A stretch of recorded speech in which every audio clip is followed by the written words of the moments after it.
Guys, Kamal Batra this side. So guys, actually आज की जो मैं वीडियो बना रहा हूँ, ये वीडियो एक्चुअली जो है इनकम टैक्स रिटर्न फाइलिंग से रिलेटेड है। अगर आपकी income less than income tax slab है, जैसा कि 2.5 लाख की इनकम टैक्स की स्लैब है, तो अगर आपकी मानो इनकम है 2,20,000, 2,30,000, 2,40,000 तक भी अगर आपकी इनकम है, तो आप इस तरह की जो है इनकम टैक्स रिटर्न फाइल कर सकते हैं।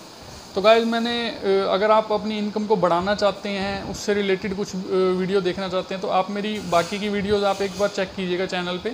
तो उसके थ्रू आपको कुछ एक और मनी अर्निंग ट्रिक्स मैंने शेयर करी हैं, तो वो आप सारी वीडियोस देखिए। उसमें 18% फिक्स्ड डिपॉजिट की स्कीम है जो क्रिप्टो करेंसी के थ्रू, और बिटकॉइन के थ्रू फ्यूचर्स ट्रेडिंग करके आप कमा सकते हो। उसमें थोड़े से पैसे इन्वेस्ट करके आप लेवरेजिंग का यूज़ करके कमा सकते हो। किस तरह के मैंने वो कर रखा है, पूरा आपको एक्सप्लेन कर रखा है, वो आप वीडियो देखोगे तो समझ आ जाएगा।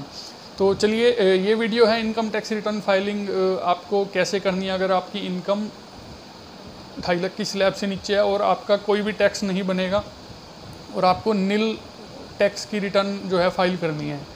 तो आइए लेके चलता हूँ मैं आपको अपनी कंप्यूटर स्क्रीन पे, आपको कैसे रजिस्टर करना है और कैसे आपको उसके अंदर अपनी इनकम टैक्स रिटर्न फाइल करनी है। तो मैं इसके बारे में आपको गाइड करूँगा, ठीक है। तो चलो चलता हूँ मैं स्क्रीन पे। सो गाइस, सबसे पहले आपको क्या करना है, आपको इनकम टैक्स की वेबसाइट पे जो है अपना पैन कार्ड से आईडी रजिस्टर कर लेनी है। जैसे कि आपकी उम्र 18 साल से प्लस हो चुकी होगी, तो अगर आप कहीं भी जॉब करते हो, जैसे फैक्ट्री में, कंपनी में, 8,000, 7,000, 10,000, 12, 15, 20, 25, 30,000 की इतनी भी आप सैलरी लेते हो और आपको कोई फॉर्म 16 इशू नहीं होता, तो आपको फिर भी जो है इस पर आईडी बना लो, इस पर रजिस्टर योर सेल्फ कर लेना, और उसके बाद ये आपका काम आएगा। इसका आईडी पासवर्ड याद रखना, इसका यूज होएगा आईटीआर फाइल करने के बाद में। तो उसके बाद हम चलेंगे cleartax.in। ये ऑटोमेटेड सॉफ्टवेयर सब सारी कैलकुलेशन उठा लेता है, आपकी इनकम और सारा सिस्टम। आपको सिर्फ कॉलम फिल करने हैं, कैलकुलेशन ये अपने आप कर देगा इनकम।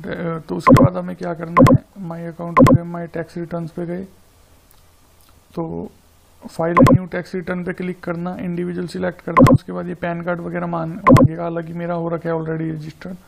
तो ये जैसे मेरा है 2020 से 21 की तो मैं फाइल कर चुका हूँ, तो फिर भी मैं आपको बता देता हूँ कि उसमें कॉलम कौन कौन से आते हैं, तो आपको कैसे करनी है। जैसे चलो 2019-20 की मैंने नहीं करी थी, तो मैं 19-20 वाले कॉलम के थ्रू आपको बता देता हूँ। तो ठीक है, इस 2019-20 असेसमेंट ईयर को हम कंटिन्यू करेंगे। इसके बाद आपको क्या करना है, पर्सनल इन्फॉर्मेशन भर देना अपनी A to Z सारी की सारी, ठीक है। उसके बाद यहाँ पे एड्रेस भर लेना, ये सारा का सारा एड्रेस भर लेना। उसके बाद इनकम सोर्सेज में आपको जाना है। इनकम सोर्सेज में जाने के बाद जैसे आपको क्या है, सैलरी है, या तो आप जॉब करते होंगे सिंपल सी, अगर आपकी जॉब है, मानो सैलरी है 8,000 या 10,000, 12,000, तो उसके अकॉर्डिंग जो भी आपने पूरे साल में जितनी भी सैलरी उठाई है, बिल्कुल नेट उसका जो है यहाँ पे कंपनी का नाम लिख देना। प्राइवेट सेक्टर है या गवर्नमेंट है, प्राइवेट ही होएगी जैसे कि मोस्टली, तो प्राइवेट मेंशन कर देना। और उसके बाद जैसे आपकी सैलरी मानो 10,000 थी, तो यहाँ पे सैलरी एज पर 17 है, यहाँ पे सीधा आपको जो है 1,20,000 मेंशन कर देना। ये आपकी ग्रोस सैलरी है, टोटल नेट। इसको सेव कर दो। और एक चीज और ध्यान रखना जो मैं आपको बताना भूल गया, ये तो सैलरी मेंशन आपने कर दी। उसके बाद टैक्स डिडक्टेड एट सोर्स, तो कुछ कंपनी में क्या है, टैक्स TDS कटता है, तो यहाँ पे आप जो है अमाउंट मेंशन कर देना जितना भी टैक्स आपका डिडक्ट हुआ, और 10 होता है आपके एम्प्लॉयर का, ये आपको अपने एम्प्लॉयर से मिल जाएगा, वो ले लेना, ठीक है। तो ये मेंशन कर देना, बल्कि ये भरने के बाद आपका जो है TDS रिफंड भी आएगा, तो इसको सेव करके नेक्स्ट पे आ जाना। अदर इनकम, अब अदर इनकम के अंदर या तो आपने बैंक में कुछ पैसे रख रखे हैं जिसपे आपको इंटरेस्ट मिलता है, वो मेंशन आप यहाँ पे कर देना, या फिक्स डिपॉजिट का आप यहाँ पे मेंशन कर देना। दोनों जितना भी आपको इंटरेस्ट मिला है पूरे साल में, अपनी पासबुक उठा के उसमें से एंट्रियों का टोटल मार लेना और यहाँ पे एंटर कर देना है आप सीधा सीधा। और यहाँ पे कोई अदर इनकम हो, जैसे आपका कोई भी पार्ट टाइम काम हो, जैसे मानो कोई भी फ्रीलांसिंग या किसी कुछ भी, तो यहाँ पे वो इनकम यहाँ पे आप मेंशन कर देना। जैसे कि मानो मेरी पूरे एक साल के अंदर 23,000 पे मानो फॉर एग्जांपल हुई, तो ये हम जो है यहाँ पे 23,000 डाल देंगे, फ्रॉम अदर सोर्सेज हुई जैसे कि, तो इसको सेव कर दो, ठीक है। उसके बाद हाउस प्रॉपर्टी वगैरह, इनकम फ्रॉम हाउस प्रॉपर्टी, अगर आप रेंट पे देते हो तो यहाँ पे मेंशन कर देना अपनी सारी डिटेल, ठीक है। उसके बाद कैपिटल गेन जैसे हो गया, कोई आपने स्टॉक्स में पैसा लगाया हो शेयर वगैरह में और आपको वहाँ से काफ़ी अच्छा मुनाफा हुआ हो, तो वो यहाँ पे मेंशन होगी, ठीक है। उसके बाद बिजनेस या प्रोफेशन, अगर आप साइड बाय साइड आप मानो जॉब के साथ साथ बिजनेस भी कर रहे हो तो वो चीज़ आप मेंशन यहाँ कर सकते हो, income from business. Go to next करके उसके अंदर काफ़ी सारे ऑप्शन आएंगे, वो देख लेना आप। उसके बाद ये डिडक्शन होती है, जैसे एटीसी, अगर आपने कोई एलआईसी ले रखी है या कोई एटीसी के अंदर काफ़ी वो होते हैं, टैक्स सेविंग एफडी करा रखी है जैसे, और काफ़ी वो, तो वो आप यहाँ पे क्या है मेंशन कर सकते हो। उसके बाद मोर डिडक्शन पे चले जाओ, मेडिकल इंश्योरेंस करा रखा है उस पर मिलता है, जैसे हायर स्टडीज एजुकेशन लोन ले रखा है आपने तो उस पर मिलेगा। और ये सारे मतलब हैं प्रावधान। पर यूँ है कि जो मानो हम 8, 10, 12, 15, 20 हज़ार पे 25 हज़ार पे सैलरी ले रहे हैं तो ये इन सारी चीज़ों से वास्ता हमारा कम ही पड़ता है, क्योंकि कुछ बचता ही नहीं, तो इन्वेस्टमेंट कहाँ से करेगा इंसान। तो डिडक्शन ये भी वही उसी का पार्ट हो गया। उसके बाद टैक्सीज पेड, तो टीडीएस ऑन सैलरी इनकम, ये तो हमने वहाँ पे मेंशन कर दिया था, जैसे अगर कुछ डिडक्ट हो तो इसको आप वही मेंशन कर देना है। कई बार ऐसा होता है आपका कुछ अलग सा काम होता है, मानो आपने कुछ कमीशन बेसिस पे कोई काम कर रहे हो आप, और आपका टीडीएस काट लिया पेमेंट करने वाले बंदे ने, तो यहाँ पे नॉन सैलरी टीडीएस को आप यहाँ पे मेंशन कर सकते हो ऐड एंट्री करके, ठीक है। और बाकी तो ये प्रॉपर्टी वाला तो आपका ज़्यादा यूज रहेगा नहीं, क्योंकि अपनी तो सैलरी ही कम है वैसे देखा जाए तो, है कि नहीं। तो उसके बाद हमें क्या करना है, टैक्स फाइलिंग पे जाना है। टैक्स फाइलिंग पे जाने के बाद you have no tax due, तो ये हमारा टोटल दिखा देगा, जैसे मानो पूरे साल में जैसे टैक्सेबल इनकम हमने जैसे कि 1,20,000 रुपये भरी थी, वहाँ पे 1,20,000, और माइनस में एज पर रूल जो होती थी पहले स्टैंडर्ड डिडक्शन जो थी 40,000 होती थी, तो ये 40,000 जो है इस पे कोई टैक्स नहीं लगता, ये तो वैसे ही डिबेट हो जाती है। तो आपका जो टैक्स बनता है वो 80,000 रुपये के ऊपर बनेगा, पर 80,000 जो है वैसे ही 2.5 लाख रुपए से कम है, तो इस पे तो वैसे ही कोई टैक्स नहीं बनेगा। 2.5 लाख तक तो वैसे ही नहीं लगती है। उसके बाद 2.5 लाख से ऊपर जो अमाउंट आपका बनेगा, तो 5 लाख तक, 5.5 लाख तक, तो उस पर जाके आपको 5% बनेगा। पर वहाँ तक तो हम पहुँच ही नहीं पाएंगे, तो हमें कोई दिक्कत नहीं, क्योंकि हम तो नील की ITR भर रहे हैं। तो उसके बाद ये आप देखोगे टैक्स बिल्कुल नील बन रहा है, ठीक है।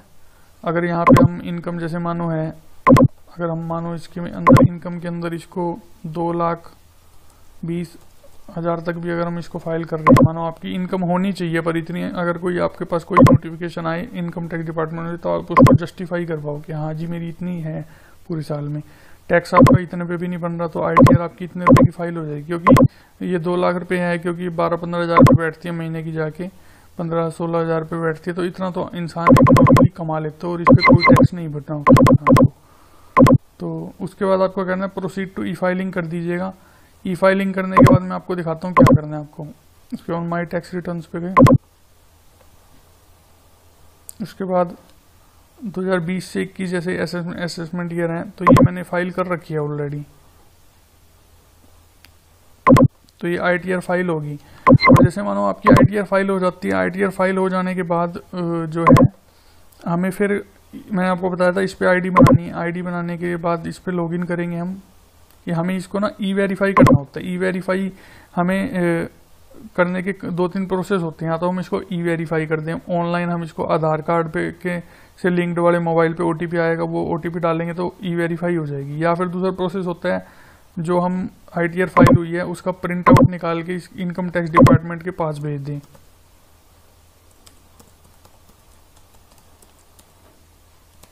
तो मैं आपको लॉगिन करके दिखाऊंगा, हम कोरियर नहीं करेंगे, हम आसान वाला प्रोसेस अपनाएंगे, क्योंकि कोरियर का प्रोसेस खर्चा पानी भी लगेगा और टाइम भी ज़्यादा कंज्यूम होएगा, तो इलेक्ट्रॉनिकली हम इसको वेरीफाई कर देंगे।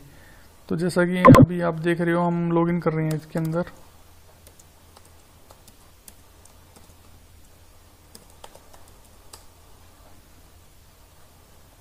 ये हमारे अकाउंट में जैसा कि लॉगिन हो चुका है।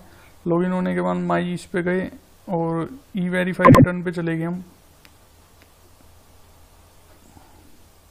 अब जैसा कि जो हम रिटर्न यहाँ पे फाइल करेंगे, जैसे हमने ये फाइल करी 2020 से 21 की हमने करी थी, 20 से 21 की करी, तो वो यहाँ पे शो होने लग जाएगी फाइलिंग डेट। जैसे 19 जुलाई को मैंने कल की डेट में कर दी थी, तो इसको ई-वेरीफाई हमें करना है।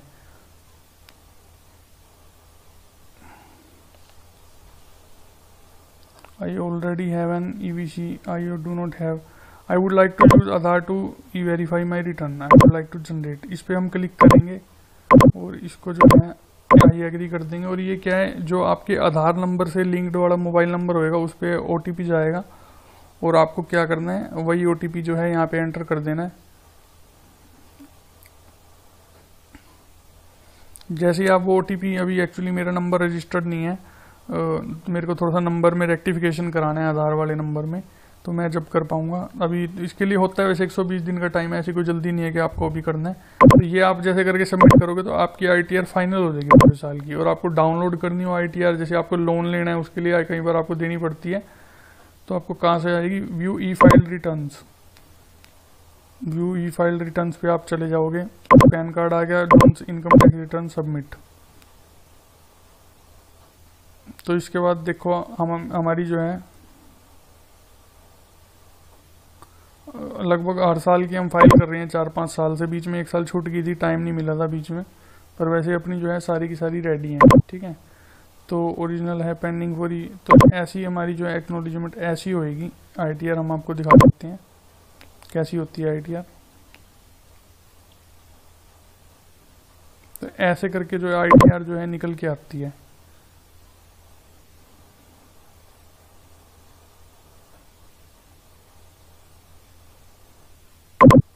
तो आपको समझ आ गया होगा। अगर आपको कोई भी डाउट या क्वेरी हो कि ITR में को कैसे मतलब फाइल करना है, तो आप मेरी वीडियो के नीचे कमेंट कर दीजिएगा, मैं आपको गाइड करूंगा कि कैसे आपको इसमें करना है। कोई भी आपकी प्रॉब्लम हो या कोई भी क्वेरी हो तो आप डाल देना। मतलब ये उन लोगों के लिए जिनकी तनख्वाह कई बार कम होती है, 6,000, 8,000, 10, 12, 15, मतलब आपके अगर आपकी महीने की 35, 40, 50,000 रुपये से कम आमदनी है, जो कि इनकम टैक्स की स्लैब में नहीं आता, और ना ही एम्प्लॉयर आपको वो देता, उसकी फॉर्म 16 देता, और आप अनऑर्गेनाइज सेक्टर में काम करते हो, तो फिर आपको जो है ऐसे ITR फाइल करनी होगी, खुद ही मेंशन करना होगा ग्रोस सैलरी वाले कॉलम में। So friends thanks for watching my video, और मेरे चैनल को सब्सक्राइब कर लेना। मैं आपको और भी वीडियोस, कुछ इंपॉर्टेंट वीडियोस, कुछ बेनिफिशियरी वीडियोस मैं आपको शेयर करूंगा अपने चैनल के थ्रू।